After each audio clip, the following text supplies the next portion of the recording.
नमस्कार, मी पंजाब डक. आज आहे 25 मार्च 2025 आणि राज्यातल्या सर्व शेतकऱ्याला सांगू इच्छितो की कारण की राज्यामध्ये आता सर्व शेतकऱ्याचा कांदा काढणं चालू आहे, त्याच्यानंतर गहू काढणं चालू आहे, काही शेतकऱ्याचा हरभरा काढणं चालू आहे, ज्वारी काढणं चालू आहे आणि रॅकवर देखील शेतकऱ्याचा द्राक्षाचा माल देखील आहे.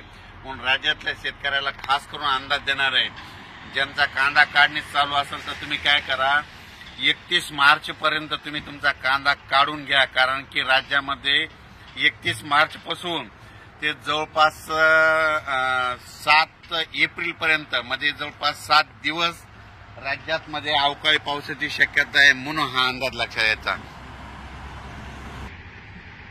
जसं आता हे मार्च एंड चालू आहे तसंच म्हणजे मार्च एंडला सगळे कामं म्हणजे आठवत येते, समजा बँकेत यायचे, तसं माझं एक सगळ्या सर्व शेतकऱ्याला म्हणणं आहे की तुम्ही काय करा, ह्या मार्च एंड म्हणजे 31 तारखेपर्यंत आपल्या शेताचे सगळं गहू कांदे असलं तर काढून घ्या. कारण की राज्यामध्ये 1 एप्रिल पासून ते 7 एप्रिल पर्यंत म्हणजे जवळपास 7 दिवस राज्यात दररोज आज या भागात, उद्या दुसऱ्या भागात, पुन्हा परवा दिवशी तिसऱ्या भागात, पुन्हा चौथ्या दिवशी पहिल्या भागात असा अवकाळी पाऊस पडणार आहे. म्हणजे सांगायचं झालं तर मुंबईला देखील पाऊस पडणार आहे, पुण्याला देखील पडणार आहे, पूर्व विदर्भ, पश्चिम विदर्भ, दक्षिण महाराष्ट्र, उत्तर महाराष्ट्र, कोकणपट्टी, खानदेश, मराठवाडा मध्ये सगळ्या भागामध्ये दररोज 1-2 दिवस मुक्काम करत पाऊस पडणार आहे. म्हणून हा अंदाज लक्षात घ्यायचा.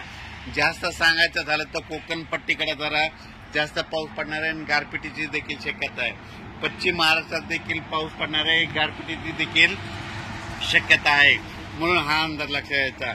ज्या शेतकऱ्याचा गहू कांदा काढणे चालू असेल तर तुम्ही काय करा, वीट भट्टीच्या शेतकऱ्यांनी तुम्ही काय करा, 31 मार्च पर्यंत तुमच्या वीट भट्टी देखील झाकून ठेवा. कारण की राज्यामध्ये जवळपास म्हणजे 31 मार्चलाच म्हणजे आभाळ खूप येणार आहे. 31 मार्च ते 7 एप्रिल म्हणजे जवळपास ह्या म्हणजे अवकाळीचा